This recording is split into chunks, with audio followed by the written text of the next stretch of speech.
Thank you very much for that lovely introduction, Evan. I really appreciate it. And thanks especially to Giancarlo. I really enjoyed what you had to say. Thank you for simplifying stable diffusion for me. I was very intrigued with the work that you're doing, particularly from a newsroom context and background that I have as a journalist. So really enjoyed that. And that Sora too is crazy. Those tell signs are gone. So really interested in learning a lot more from you and from the rest of this conference as well. So I am here to talk about Africa's triple threat: language, sovereignty, and trust. And I really want to spend some time talking about and focusing on how the changing landscape of AI, mis and disinformation, is ultimately going to impact, and is already now impacting, Africa's digital security. If I may just share a little bit with how I even became connected with cases through the late Candice Kelshaw, a close friend of mine. When I was a journalist at CNN in London, it was my very first day of work at the Bureau. And overnight, I received a call from a source. And that high-level source said, listen, you're the only one I'm calling, you're Kenyan, you understand the context of the story. And Somali pirates had hijacked a vessel off the coast of Kenya in the Somali basin. And it was a big breaking story. There were US hostages. So, and it led the very first show I did in London when I arrived. But the show team wanted some analysis and decided, let's get someone to give us a bit more context. And I called another journo friend of mine based in London, and she gave me a list of names. There were like 5 names on it. And I called the first name and number, no answer. Second name and number, no answer. Third, fourth, nothing, right? And I called the last one, which is not a reflection of the number 5, but Candice immediately picked up. We had a quick conversation, and this is the conversation we had live on our show that particular day. It says Nigeria. This could be an older picture, actually. Giancarlo, you can geolocate and check the veracity of this, but but this is how our relationship evolved and how I've become engaged with this organization, which I admire greatly for the work that you do. So my background is as a journalist and a field correspondent and an anchor for many years. I now have a media advisory firm where I focus on emerging markets, in particular Africa.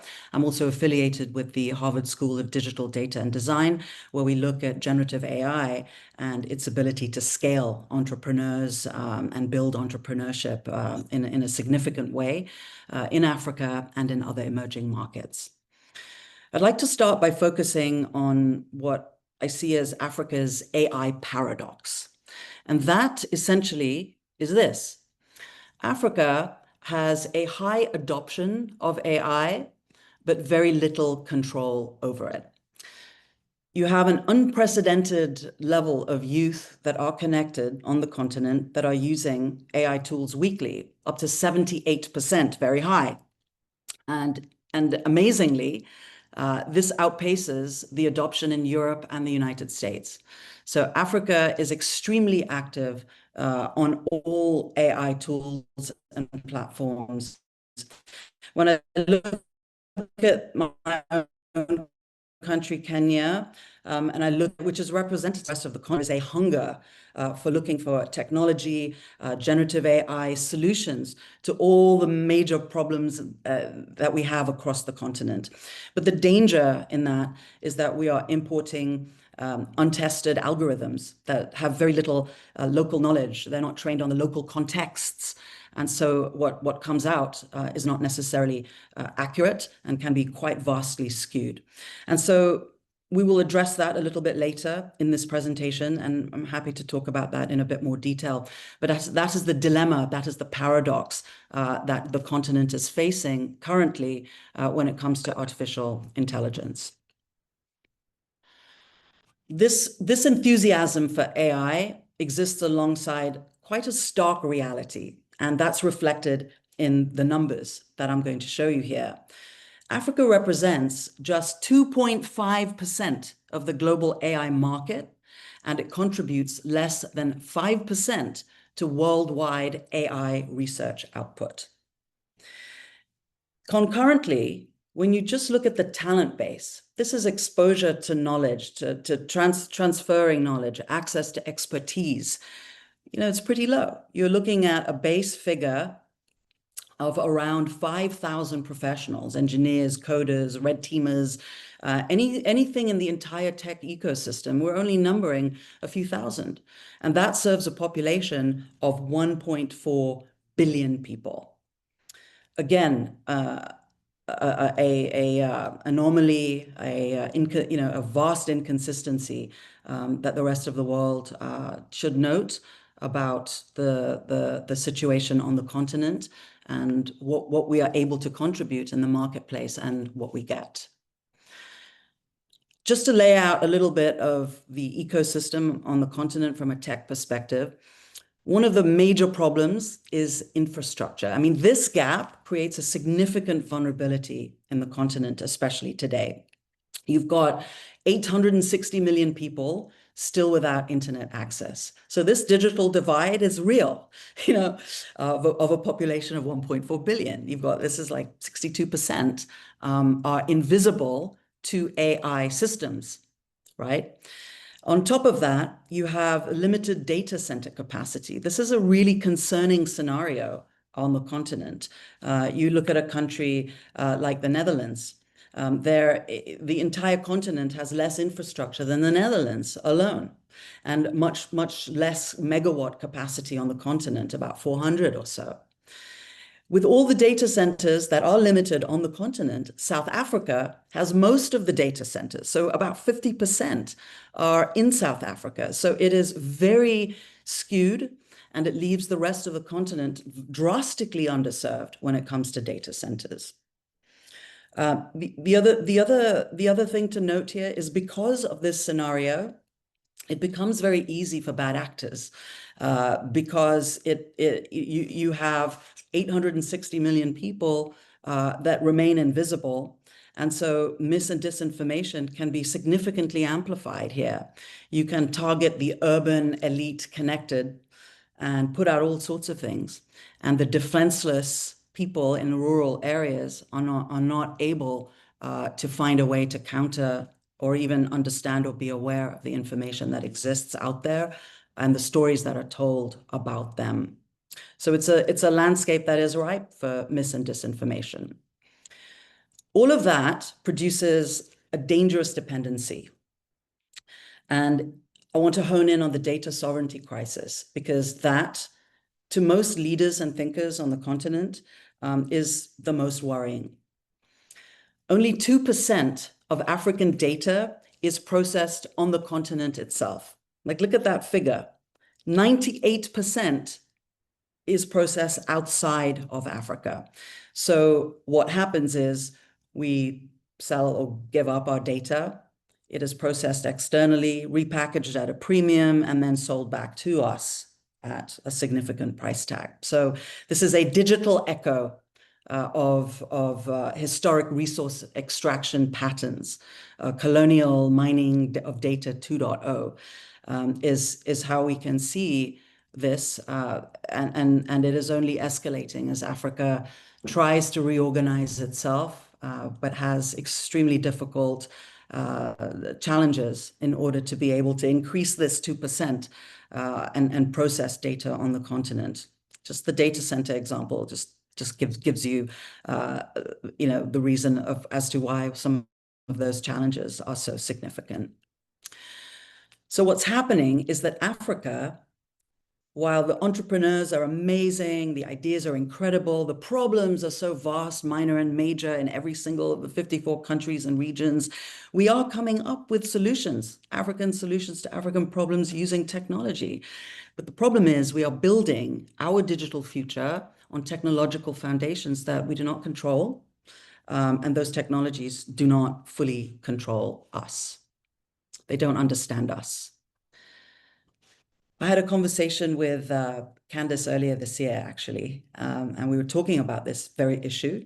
And this is what she had said to me at the time, that data is the new currency, data is the new gold, data is the new cobalt. It's so important that whoever owns the data will command and control the best terms, and they will dictate the direction of the world. And that's true. I've spent a lot of time after having left CNN talking about the importance of African storytelling. The fight is now in data sets because whoever controls the data will control the story. And this is where you have foreign AI firms that can shape the narrative of a continent. One clear example would be manipulating election algorithms in a country because you have data and you've x-rayed the country and you understand the patterns and how things move and how to manipulate a certain scenario. So this is something that I think all of Africa is thinking about as to how do we address the challenge here of maintaining our own data and developing it in a way that is secure, that is ultimately profitable to us, and how do we share it across the continent? There's 54 countries. So that I think is really critical to highlight. So Africa essentially, having given you that backdrop, is facing, in my view, a triple threat, all right? And the triple threat is language, sovereignty, and trust.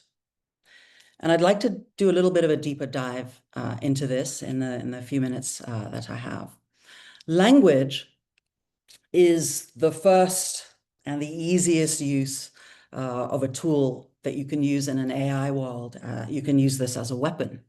I'll just give you a couple of examples here, right, that I was thinking about. How you can weaponize language in this AI tech context. So say you're a rural, you're a villager in a rural area in a country, say like Mali, and you have an election. And the villager decides, I'm going to ask an AI chatbot whether this story is, or what I'm seeing or hearing is true or false. You go to the chatbot, you ask your question in the local language, Bambara. There is no training on any AI model in Bambara right now, right? That model may default to French, okay? That model could hallucinate those results. It's looking for data that could potentially be skewed because now you're operating in a different linguistic system as well. The answer the villager may get could be skewed. That data is then spread. It could create chaos. Bad actors or foreign bots can jump in there, start creating chaos. There's no fingerprint here. It becomes much easier. Russian bots, for example, or any bots, right, who are actors that want to create this kind of a disinformation and destabilize environments, can very, very easily now simply generate propaganda in English. You don't need like a native speaker or anything. You just need to go to a cheap AI that can quickly translate English to Hausa or Kikuyu and drop it into WhatsApp groups in certain countries and shift narratives, start spreading that. It's easy to do that in local language. It's very hard to counter that in an encrypted environment and try and unpick where did this come from. Too much time has then passed and the damage has been done. One other example I'll think about here, I want you to think about is voice. It's so easy to get voice, right? There's so many tools. Giancarlo talked about video and Sora, and there are Mid-Journey, but there are audio tools out there that are also incredibly easy just to clone someone's voice. So if you grab, say, an opposition leader's voice in a country, say Ethiopia, say in Amharic, right, or in any language with thin data, you can clone that. You can make that voice call for war. You can make that voice say anything and start circulating it in a perfect accent. Broadcast that leads to chaos. So language on our continent, again, where there are more than 2,000 languages that are invisible to AI systems, is a very vulnerable scenario. And it's something that I think is really important to highlight here. Again, the numbers are stark. You're looking at only 0.02% of the internet content exists in African languages. So the AI models that are trained on the internet data, the scraping, let's scrape the internet, or like that are trained on all of that, literally cannot understand how the majority of Africa communicates, right? And so the implications for content moderation becomes very severe because harmful content can spread quickly, it can spread unchecked because the platforms that we're using just can't understand it, right?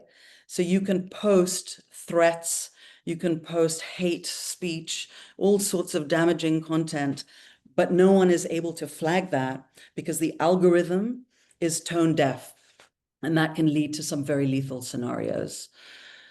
Just as an aside, when you're looking at language, something struck me when I was, we were doing research on this topic, and actually Google Translate and Facebook language models rely on, guess what? Does anyone know here? Bible recordings for languages like Tigrinya, which is in an Ethiopian language. You're relying on the Bible, right? It's not going to go well, not because it's the Bible, but because you're missing a huge amount of local context, local nuance, and that's not the way to go. Wakani Hoffman is a scholar that does quite a lot of research on current systems and languages. And she really calls it out. Current systems are trained mainly on Western languages.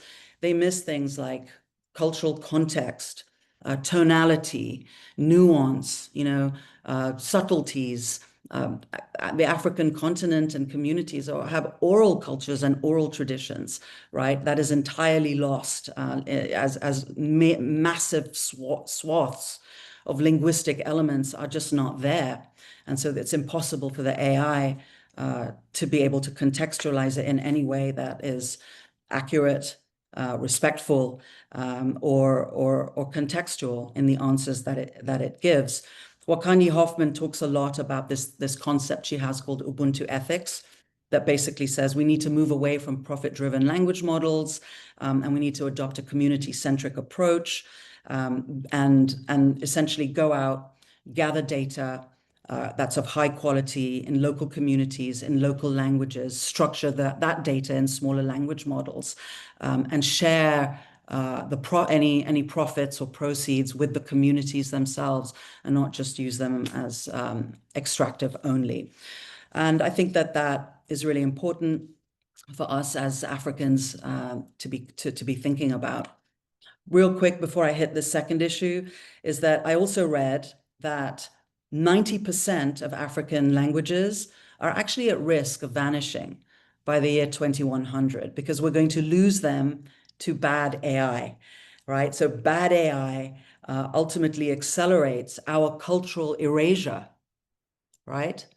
And can also put our narratives in the hands of bad actors and give them megaphones. So it's really important for us to be thinking about this. I think about it from a narrative story point of view, that every untranslatable word in a large language model or any model means that we lose a vote for our own story, and someone else gets to tell it for us. Okay, so the second threat is a data sovereignty issue, right? This is a national security issue, in my view, for our continent. It's critical that we understand this conversation, that when countries sell their data, they're just giving up huge amounts of power, a huge amount of opportunity, and they're opening up citizens and themselves to a new kind of exploitation, a new kind of mercantilism in the 21st century. There are three things I want you to think about here, okay? The first, data sovereignty. Africa needs to control its own data to protect its citizens. We can't be reliant on foreign entities for technology. I mean, we're using all the big Western ones. That's not the future, because when we start using those in open systems and uploading all sorts of sensitive information or sharing, it erodes our future, essentially. The second is about privacy and national security. You don't want your pieces of data, we don't want our private dossiers sold to China or the US or another country. I don't want them knowing what I'm buying, what road I'm taking, what our consumer preferences are, what goods are coming into the port of Mombasa, the airport schedule, the arrival and departures at Jomo Kenyatta International Airport, the power grids, my family tree, that sort of a thing. When you sell your data like that, personal data like that, or significant data of that nature, it's gone. You're not buying it back. It's just gone. That's your private dossier. And we need to keep that on our table. The third point here is actually an economic one. And if we keep terabytes in Africa, we maintain and create jobs, right? So for every terabyte that stays in Africa, we can have a coding academy in Nairobi, a server farm in Ghana, a fiber cable in Uganda.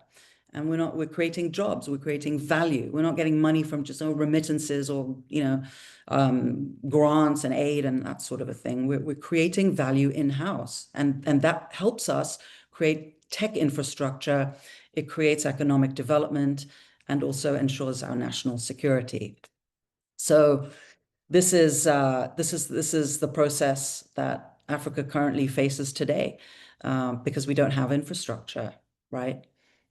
We give up data, it's exported, processed abroad, it's come back, sold in premium prices, and this kind of data also reveals infrastructure vulnerabilities, movement patterns, and social dynamics. So this current model doesn't work for us, and it really does speak to a national security issue.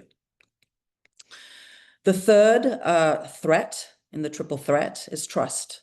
Trust ecosystems, not just in Africa, honestly, as you know, everywhere are under strain.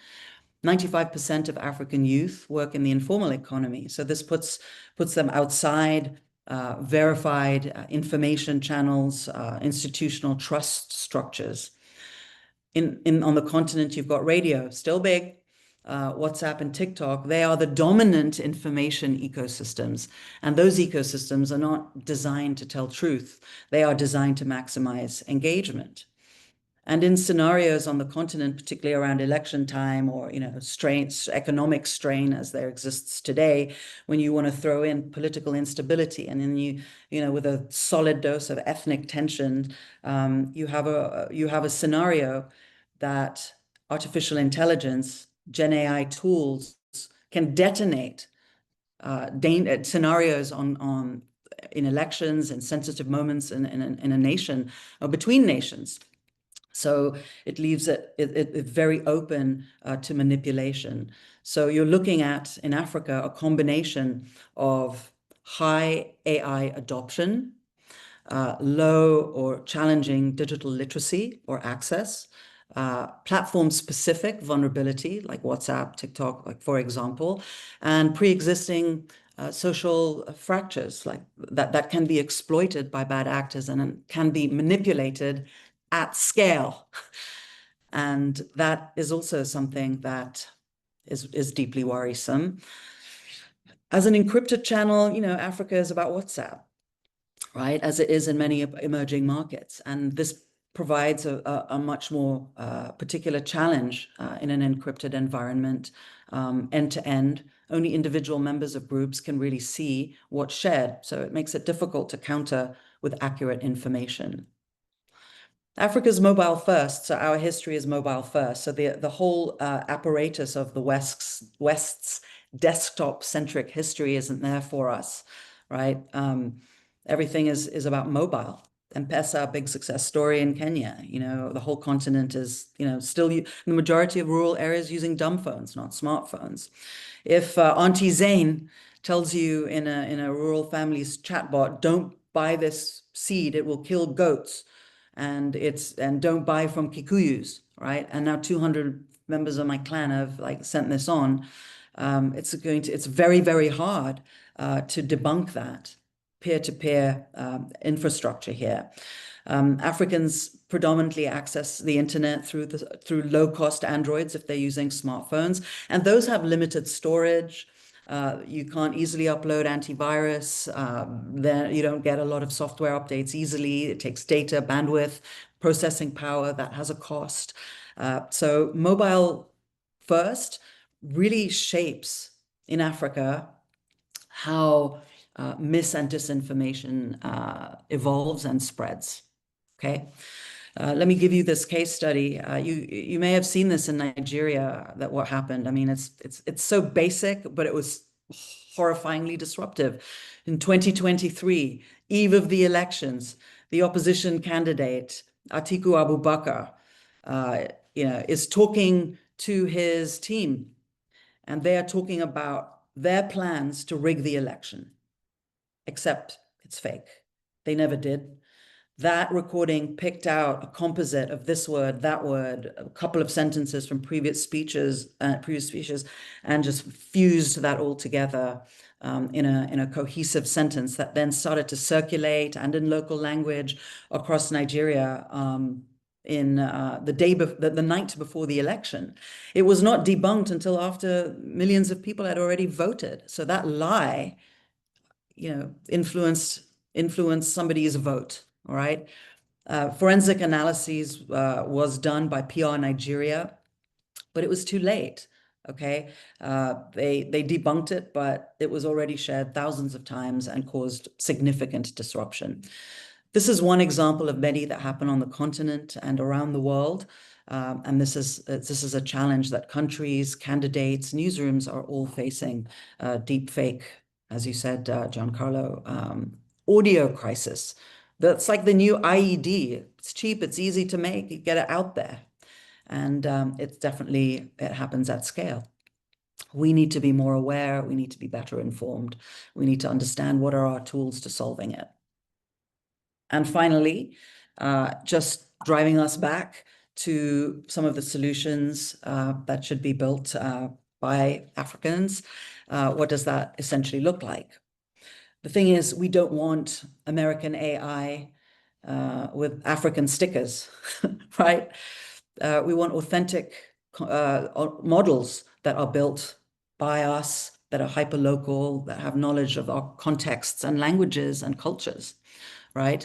So we require, going forward, frameworks that are rooted in African philosophy, African ethics, African technical innovation that are suited to our contexts and our legal structures, and that encourage innovation. Right? There's always that balance, but that's what we need, and those are some of the solutions that we need to be looking to.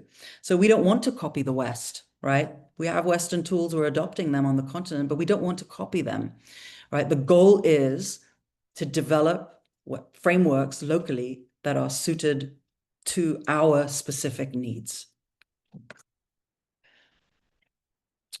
Intelligence layers for perception warfare. Candace would have liked this sentence. I'm just going to highlight a couple of examples here as to what this means, right? And what local organizations are doing to address this. It's not enough anymore to just flag bad content after it's been out there for a while. We can't do that anymore. It arrives too fast in Africa's mobile first environment. It just spreads like wildfire. So what we need is an intelligence layer in multiple vast scenarios that identifies manipulative behavior patterns before they cause harm. I'll highlight Lesan AI and Lelapa AI. They've done some really excellent pioneering approach, especially in the language space in Africa. They're building small language models that are trained on actual African contexts rather than trying to just adapt large language models. Lesan AI has actually out-translated Google Translate in Amharic. So they're doing some really great work, developing context-specific language models. Lelapa AI built Incuba LM and for flip phones, right? And so they look for ways to detect mis and disinformation, fakes, etc. In Zulu. And they're just focused on this small language group. and they're doing quite well. And these smaller models, I think, have extremely high value around the world, and especially in Africa, especially in the emerging markets, because you understand your own context, your own history, your own knowledge base, etc. And it helps you flag bad behavior, inauthentic, manipulative patterns. You can identify that because you know your context. So I think this is an important way forward for communities, startups, and innovators to build on, with the support and investment by the government and its ecosystem, its regulatory environment, its incentive environment, etc. This is the way to go. The other thing to highlight is in Africa, we are exploring context-aware content verification. See if you can say that 10 times. 10 times. Context-aware content verification. What that means is that you want to keep an eye, you want to build a system on using AI, your own AI contexts and platforms, and maintain a lookout on what accounts are seeding what kind of information and stories, right? You're keeping track of who is forwarding, who is creating, who is sending what type of content. Essentially, these are systems that teach AI to hear the whisper before it becomes a mob scene, right? So there's a listening component to this. It's using artificial intelligence to help flag things before it becomes catastrophic. And that's really important for us. Another piece to this conversation is the legal frameworks that enable innovation. So you can see Kenya, Nigeria, South Africa are all looking at different context-centric legal frameworks to encourage innovation. Ethics underpins all of this. Instead of extractive data collection models where individuals surrender information to corporations, we're looking at a type of ethics where on our continent we can bring in collective data ownership models where communities control and share in the profit of information. This frames conversations around Africa a lot, and the different kinds of ethical approaches, transparency, and revenue sharing. Cisco had a pretty interesting report. I'll just point you guys to it. And in it, they honed Africa's front runners. The reason I wanted to bring this up to this group is because these are the themes in different countries that have different fortes or on a different trajectory in an AI journey. But there would be good relationships that you can build with these countries or entities within these countries that are doing this kind of work. Mauritius has ranked as Africa's most AI-ready country, and they have leveraged their existing digital economy infrastructure to build applications. Egypt benefits from scale. South Africa, we talked about those guys. They have the data center capacity. We don't like that, but they do. You're seeing Cassava AI partnering with NVIDIA and building more data centers across the continent and encouraging entrepreneurs to come and build using their compute power at affordable prices to solve our problems and build our products. Okay, Rwanda, I mean, they're doing a fantastic job of driving AI innovation through policy and partnership. So is Ghana, by the way. They're hosting the Google AI Lab in Accra. That really shows how strategic partnerships work well. And Kenya, of course, doing the best job ever. No, just kidding. But we are doing a good job of building the entrepreneurial ecosystem through hubs and building partnerships and new innovations and creating a national AI strategy and all that. Okay, I'm coming to the end of this. I know I've run over a little bit. Giancarlo, I know you were supposed to leave. Are you okay to hang in for like 5, 10 minutes, or shall I I, I do have to go in like 2 or 3 minutes. I'm so sorry. I have another appointment that I can't miss. I'm really sorry. Okay, then I think we should just ice me for a minute and give you either a final word, or if there's a critical question someone wants to ask you, they should be able to do that without me going over for a few more minutes. May I ask for a couple of questions to go to Giancarlo, then I can finish up. Sure thing, Zane. I'll have Haley jump in and ask Giancarlo a question. Hi, Dr. Fiorella. Thank you so much for your presentation.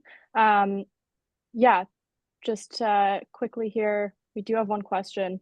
Um, the participant says there seems to be an increased deployment of AI generated content, including deepfake videos, images, and synthetic journalists.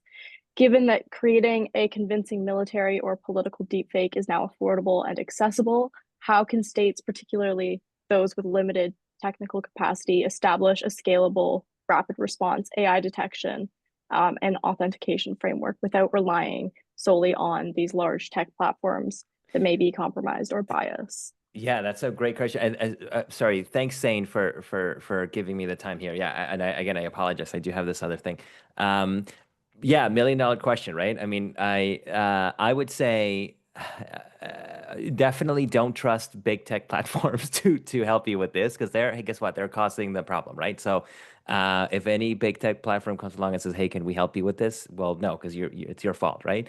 Um, Look, I'm gonna give you maybe a sort of a cliche answer or a non-satisfactory answer. I think investing in journalism is the way to go. I mean, journalists are people who are good at finding out what's going on, right? And I think that we don't have to reinvent the wheel here.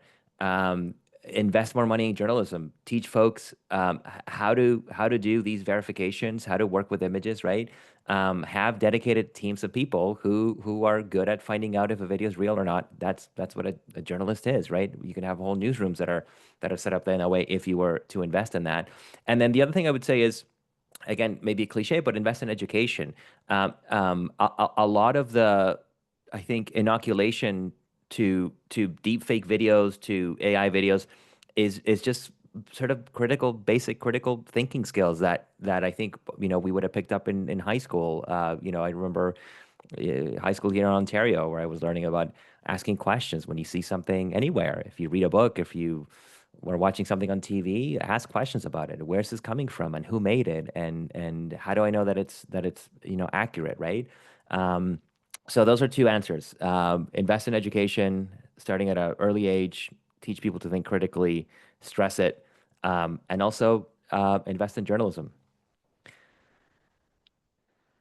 Great. Thank you so much for that response and for sticking around for the Q&A. We will let you go, not eat into too much more of your time. Thank you very Um, much. yeah, thank you. It's been great. And for Thanks so much. thank you. And then for Ms. Verjee, if you'd like to continue. Yes, I'll continue.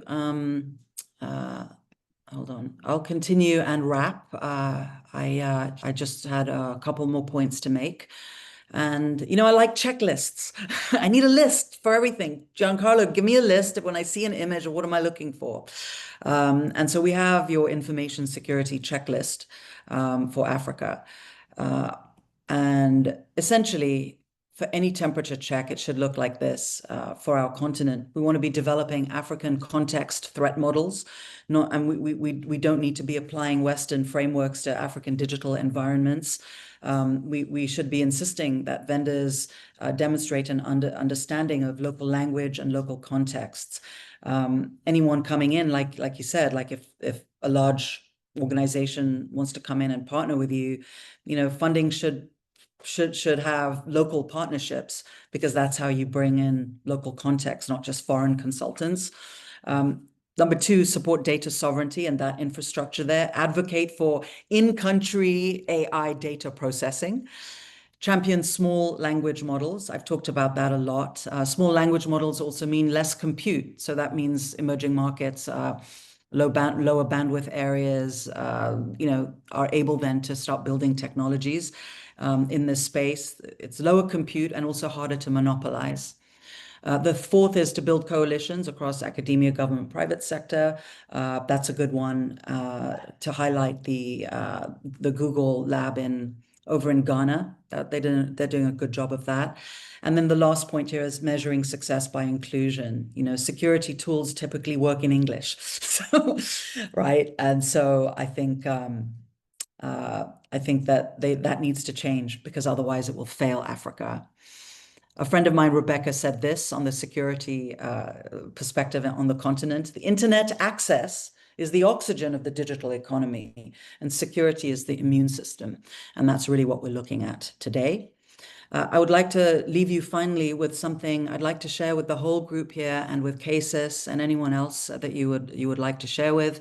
The estate of Candice Kelshaw, managed by Rehab Al Zain, has given us permission to use some of the knowledge that Candice had taught into a modern AI prompt. Prompt sounds kind of gimmicky, but what it is really it's an intelligence framework that we've come up with. And I'd be really happy if people looked at it, used it, says what work, tell us what works at Cases, what doesn't work. What we did is we took some of her models. And I always used to get upset with the acronyms, like what is LATC, what is DIM, what is BLU, like what are these awful acronyms? And now I'm working with these acronyms. But we've taken her strategic danger assessment, intelligence certification, strategic mitigation blueprint, and all of these are essentially have been structured in a way where we can give an AI an intelligence framework to give us some threat analysis. So what it does is, we hope, is that it equips decision makers to rapidly assess, verify, and counter threats. It's not perfect, obviously everything's changing so much, but what we'd like to do is just share it with you. And you can see it, there's about 5 steps in it that give you some kind of a swift verification, some kind of a decision support using her proprietary models in partnership also with the team in Cases. And this is what we thought would help the whole conversation for this segment. Is these are the types of tools that can be used, and they're quite easy now to use the intelligence and apply it to local and current situations. Use this framework, and so rather than showing you a long prompt, we'd like to share with you and the team this QR code. We call it the Candice Kelshaw method here, and plugging our Substack, but that's as an aside. What I really want is for you to see the prompt, the intelligence framework, move it into a system instruction in an LLM, and then test it. It's as if you're talking to Candice and she's giving you some advice, like, okay, guys, you look at it like this. And we can work on it together and improve the caliber of it. So thank you very much. I really appreciate being here. I apologize for running over time. Bad Zain. And I appreciate you also testing this prompt. Thank you.